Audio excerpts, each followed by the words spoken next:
नमस्कार. राज्याच्या राजकारणात खळबळ उडवणारी एक मोठी घडामोड मुंबईत झाली आहे. एकमेकांवर टीकेचे प्रहार करणारे ठाकरे गटाचे नेते संजय राऊत आणि उपमुख्यमंत्री एकनाथ शिंदे यांची भेट झाली असल्याचं समोर आलंय. या घटनेने अनेकांच्या भुवया उंचावल्या असून राजकीय भूकंप येणार काय अशी चर्चा या निमित्ताने आता होऊ लागली आहे. अंबरनाथमध्ये शिंदे गटाविरोधात झालेली भाजप काँग्रेसची आघाडी तर अकोट नगर परिषदेत झालेली भाजप एमआयएमच्या युतीमुळे राज्याच्या राजकारणात चर्चांना उधाण आलं होतं. त्यातच आता एकनाथ शिंदे आणि संजय राऊत यांची भेट झाल्याने राजकीय वातावरण चांगलंच गरम झालंय. उपमुख्यमंत्री एकनाथ शिंदे आणि शिवसेना ठाकरे गटाचे नेते खासदार संजय राऊत यांची भेट झाली आहे.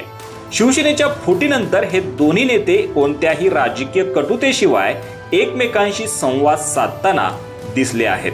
तर 2022 मध्ये शिवसेनेत पडलेल्या उभ्या फुटीनंतर संजय राऊत यांनी एकनाथ शिंदे यांच्यावर गद्दार म्हणत आजवर सर्वात जास्त हल्लाबोल केलाय. तर दुसरीकडे शिंदे गटाकडूनही राऊतांना सडेतोड उत्तर दिलं जातं. मात्र आजच्या भेटीत दोन्ही नेत्यांमधील जुनी मैत्री पाहायला मिळाली. ही भेट पूर्वनियोजित नसून पूर्णपणे अचानक झाली होती असं म्हटलं जात आहे. विशेष म्हणजे महापालिका निवडणुकीच्या प्रचाराचा धुरळा उडत असताना ही भेट झाल्याने अनेकांच्या भुवया उंचावल्या आहेत. मुंबईत एका वृत्तवाहिनीच्या कार्यक्रमात ही भेट झाली आहे. मिळालेल्या माहितीनुसार या भेटीत कोणतीही राजकीय चर्चा झालेली नाही. हे दोन्ही नेते एकाच कार्यक्रमाच्या निमित्ताने एकाच ठिकाणी होते. शिवसेना फुटीनंतर पहिल्यांदाच एकमेकांसमोर आल्यानंतर शिंदेंनी हात जोडत संजय राऊतांना नमस्कार केला. तसेच स्मित हास्य करत एकमेकांची विचारपूस केली असल्याचं सांगण्यात येत आहे.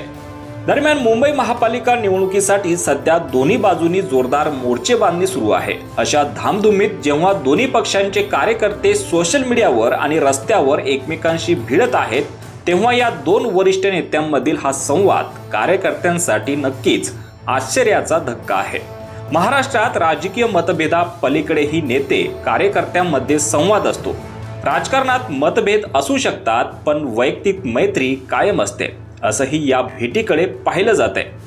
जर ही भेट अनौपचारिक असली तरी महाराष्ट्राच्या बदललेल्या राजकीय वातावरणात अशा भेटीगाठींचे अनेक तर्कवितर्क लावले जात आहेत. आता ही भेट केवळ योगायोग होती की याचे काही अर्थ आहेत हे लवकरच स्पष्ट होईल. याबाबत तुम्हाला काय वाटतं? तुमची प्रतिक्रिया कॉमेंट सेक्शनमध्ये नक्की कळवा. धन्यवाद.